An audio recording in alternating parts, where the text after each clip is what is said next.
Comic-Con, so all you need to do is make her feel welcome. Everybody, all the applause, all the love. Start it now. Alex Kingston's here!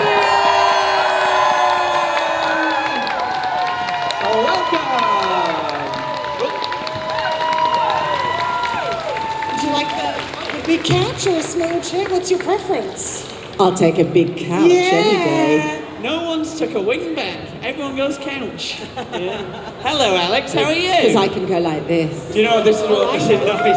Yeah. Kick back. We get your footstool if needs. Yeah, kick back, enjoy. That makes a very good footstool, actually. Yeah. I've trained though, so you know. Welcome. How are you?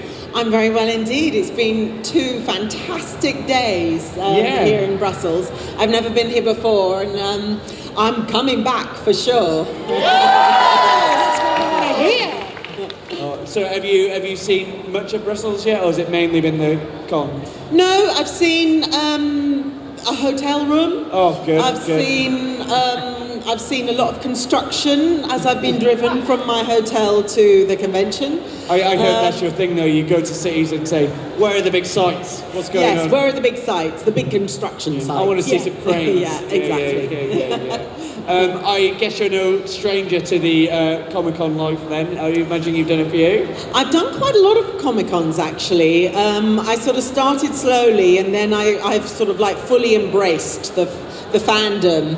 And as my fans probably know, I'm really bad. I'm not on Twitter, I don't tweet, and I'm really, really bad on Instagram. And in a weird way, I think it's partly because I prefer to meet people one-on-one. I'm old-fashioned that way. So actually, so going to conventions and connecting physically properly with the fans, I find just more rewarding for me, and I hope it's more rewarding for them as well. But I promise I will start doing Instagram again when I know my password. You're already getting more cheers than any of the other Q&As. So on that, like, when did you start doing all the cons? Was that directly from Doctor Who, or? No, not directly, because there was a clause that the BBC had when actors were still actively working on the show that they were not allowed to do conventions or anything else related to Doctor Who, like you couldn't do the audio recording stories or anything. And then that sort of changed. And I think they just realised, particularly with David and Matt Smith, that was the big change in terms of the growth of fandom, particularly in America and across the world. They realised that they sort of had to just let that go. And it's been amazing. I mean, the whole notion of Comic-Cons has it's just taken off. Massively in, I'd say, the last 10 years. It's extraordinary. It's sort of gone hand to hand with fan culture online, I guess. It's sort of like it's something. Well, and also, I mean, the number of fans on Doctor Who that I've met who have, never met each other but are already close. I mean, dating practically, and they're on different sides of the world, but they've connected because of being fans of the show. It's unbelievable, and it's lovely because I think, correct me if I'm wrong, but I think you all feel you're part of a big family, so there's this wonderful relationship that fans have, even though they may never have physically met. And some fans agree to meet in a country at a convention because they've sort of formed this relationship online. Well, it's because they've all got something they can talk about that they have in common, It's like having a family member that you can all talk about because you know what they're up to, and you're kind of that family member. Yeah, exactly. Yes, I am. I'm a member of your big family. It is the beautiful thing of fandom now, though. Like, when I was growing up, and if I nerded about something, you'd have to sort of look at someone and go, I think you're into what I'm into, and then you'd be like, hello, do you want to talk in depth about this specific thing? And now everyone's just got it at their doorstep. It's absolutely beautiful. I'm just going to put this down and open my bottle. Do you mind? Would you like me to open it for you? Well, I'll ask a question while you're opening it, because obviously, when you were introduced as River, originally everyone wasn't sure if your character was just sort of a one-off. Including me. Yeah, so that was my question, because I wanted to know whether that was something that you knew, or at what point did you find out more and more things about your character? All I knew was that I was doing this wonderful story, which was a 2-part story, entitled The Silence in the Library, and I knew that my character had a relationship, or there was some history with the Doctor, but we didn't know what it was, and then she sacrifices herself to keep him alive, and I thought, wow, that's what, how heartbreaking is that there was obviously this relationship that meant something hugely to her, and we're never going to know what it is. And that's what I thought it was. And it was about 6 months later that they got in contact with me, and Stephen sort of said, well, I'd always had this planned, and would you be willing to come back, and there's more storyline. And so I had such a good time. I said, well, of course, Yeah. And it's just gone on and on and on. I mean, who knew? I certainly didn't. In terms of when you started to get to know River as a character, did that start to mess with your head that you had to build a chronologic timeline for her life? So with a point where you're like, okay, so my character knows that's happened but doesn't know that's happened. And how does that affect your performance? I tried, but that just so messed with my head that I was just like, I'm just going to trust. I'm going to trust, because Stephen is so genius at what he does. He writes these story threads and throws them out and leaves them sort of wafting in the wind, and then he knows eventually that they're going to connect. And I'm going to trust that that's the way it works in his universe, and it's a good thing to do, to trust Stephen Moffat. You said that like you're giving it's a good thing to do, to just like here's some advice to you. Yeah, do you know, it's really bizarre. If you took your hair away and your beard, you would look like Arthur Darvill. It's really bizarre. So I worked on a companion show with Legends of Tomorrow and Arrow and all that. So I've got to meet him, and he's lovely. But I got very excited because you played the mother of Sarah and Laurel Lance in Arrow. Yes. And then obviously Sarah Lance goes off to become the White Canary, joins Legends of Tomorrow with a time traveler who happens to be, my dad. Yeah. Is that a crossover that you would ever like to see happen? It's kind of really strange, but wonderful as well. The fact that Arthur sort of went on from Rory to become this kind of Doctor-like time traveller, I think was sort of kind of ironic, really, because certainly the character of Rory was not that sort of character, really, not that person. He was brave, but he was sort of not henpecked, but the women around him were sort of much stronger. Yeah. Which I gotta say made him very attractive to me. It's like, what's that? Somebody's happy for me to wear the trousers? Oh yes, thank you. On that as well, with you obviously, your character being so complicated in terms of the timeline that she flows through the Doctor's life. Yeah.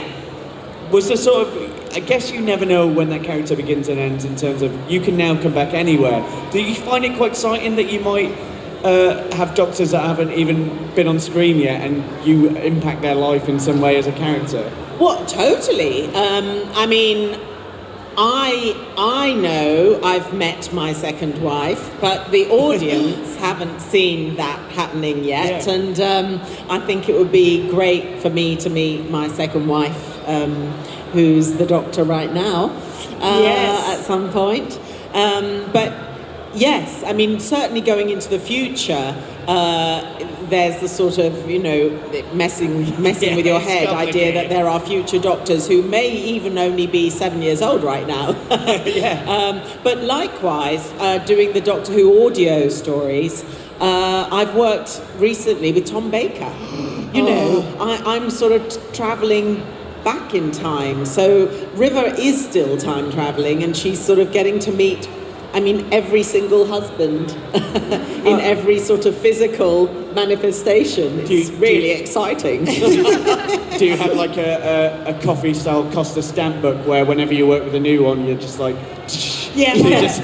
When you've got 5, you get 1 free. Yes, exactly. That's what I like to hear. It's good. Did you grow up as a fan of Doctor Who? Was there a Doctor you grew up with? Oh, come on, I'm English. I know. I didn't want to assume, but yeah, who was your Doctor? If you're English, it's the Queen and Doctor Who. Yeah.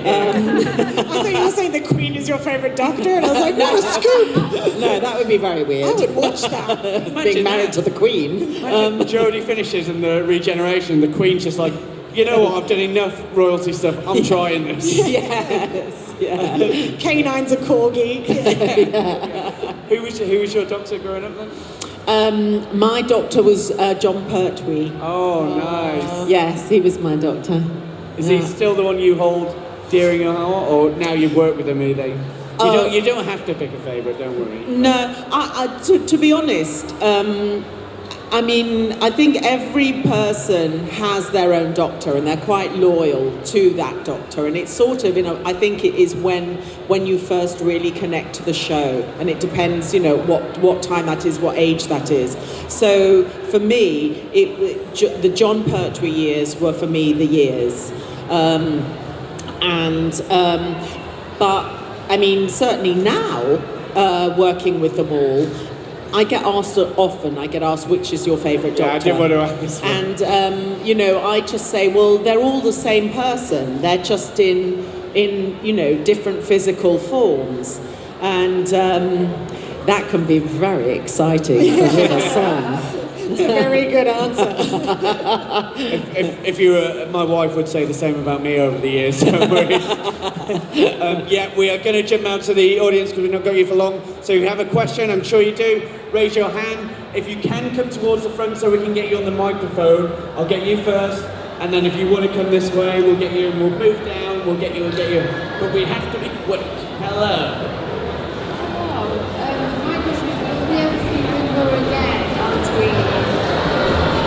Will we ever see River again on screen? All I can say to that is, spoilers. Okay, I have a question. Stand there with your microphone. You've got to find somebody with an answer. I have a question. What is River's favourite fruit? Who's hand down here. There's a hand down here, mate. Hand down there. I'm hand coming down up, there. Straight in the air. Is that an Amy Pond It's outfit? your mother. Yeah, that's your mum. I'd say a banana. A banana? I'd say you're right.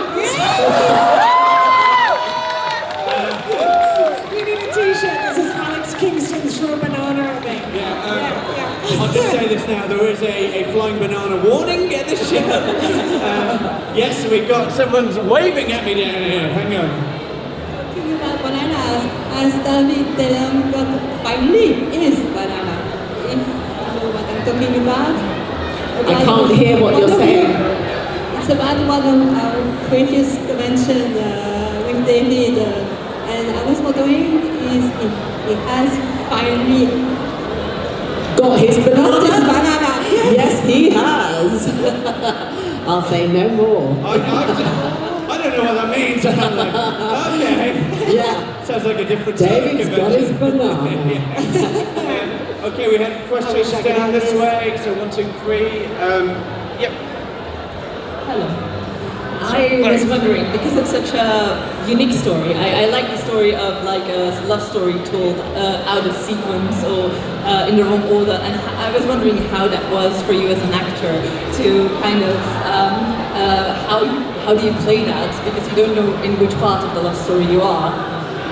No, I don't know which part of the love story I am, but you know what? That's what makes it exciting, because in a sense, we in our everyday lives, we don't know what's going to happen next in our lives in terms of our relationships, where we're feeling. I mean, obviously the thing for me that's more difficult is I'm only going in one direction in terms of my age, and the doctors on the whole are going in the other direction. So at some point, you know, I'm going to be with a Zimmer frame going, "Hello, sweetie," like this. But hey, I'll ride with it. I don't care. I mean, whatever you do in that series, we're all watching. I want to see the episode where it's you and a doctor just going through we'll just get some tracky pants and a takeaway phase and binge some Netflix. Yes, exactly. I'd watch a whole season of that. Yeah, exactly. I've got a question. Okay. Knowing that the doctor is your partner, who would your dream doctor in the future be? An actor playing the doctor who you would get to snog, essentially. Oh my god. Oh my god. Okay. I can't say that. I can't say that. She's married. I'm married, exactly. This is Be my husband. My husband would be my doctor in the future. Yeah. My husband. Brad Pitt. Yes. Okay, I have another question. Yep. Okay, so how do the Silurians kill their enemies or their prey? This is a great What does it soundtrack have to do joke with as well. Oh yeah, we got it. Don't they change into them? No. No, it's not change into them. Anyone think they've got it? How do the Silurians, you know, that lizard, she was here.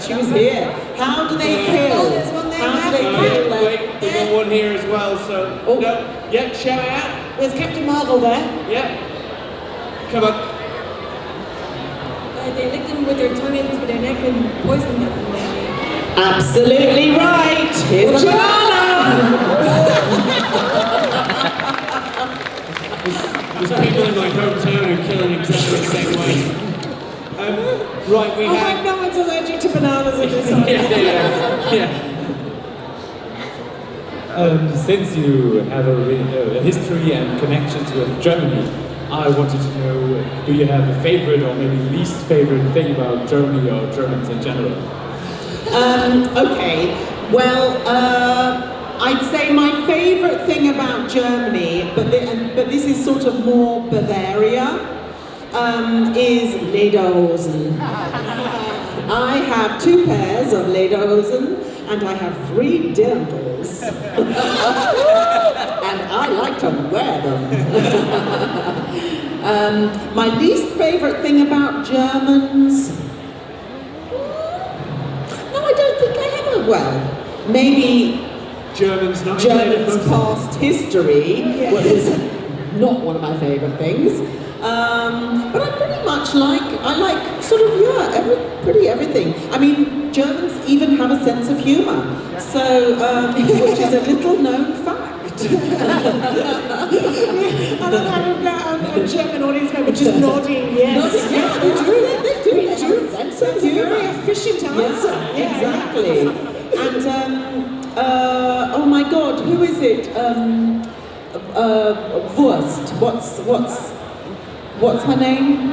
It's a sausage. Yeah, Wurst is sausage, but the Eurovision Song Contest. Yes, exactly. I mean, come on. Oh, she's Austrian. Oh, okay then. Well, it's close enough. Timor. Alex, how did your Q&A turn into a riot? Well, we got to Eurovision and it just spiraled. Okay, one more question. Yeah, and then we'll... I've got one more question. Oh, yeah. So, where, this is not a trick question either, where is a Sontaran's probic vent? Oh, straight up there, straight. Yes! Oh my God! Banana alert! You get the banana! Okay, we had a question here as well. Hello, we have been recently introduced to a new mysterious doctor, a woman, and in one of your first apparitions in the show, well, a few episodes in, you say to the doctor, who you do not recognize, "You remind me of my first wife." Actually, I say you remind me of my second wife. Second wife, oh, My sorry, first mistake. wife was Cleopatra. Nice to know that. Yes. yes. That's why I'm saying I've got to meet my second wife. Yeah. Okay, I hate to do this, but we are running so low on time, and we don't want you to miss your train. Yeah, and we want you to go meet your second wife. I've got to meet my second wife. Yeah. And actually, have you seen the four of me in the back there? I have, yeah. Oh wow! Yeah, For a second, got really excited. I thought they were me, and then I was like, oh no, Yeah, I don't. yeah, I know, yeah. we've got these river songs down the front as well. In fact, you might as well stand there as well. Yeah, this is real. This is You'd blend in, you'd blend in. Yeah, you could be the son of Amy and Rory easily. Yeah. That's my cosplay. Alex, this has been I so wish we had more time because I'm having too much fun. But as I say, we have to let you return. You know what to do, guys. Alex Kingston. Thank you.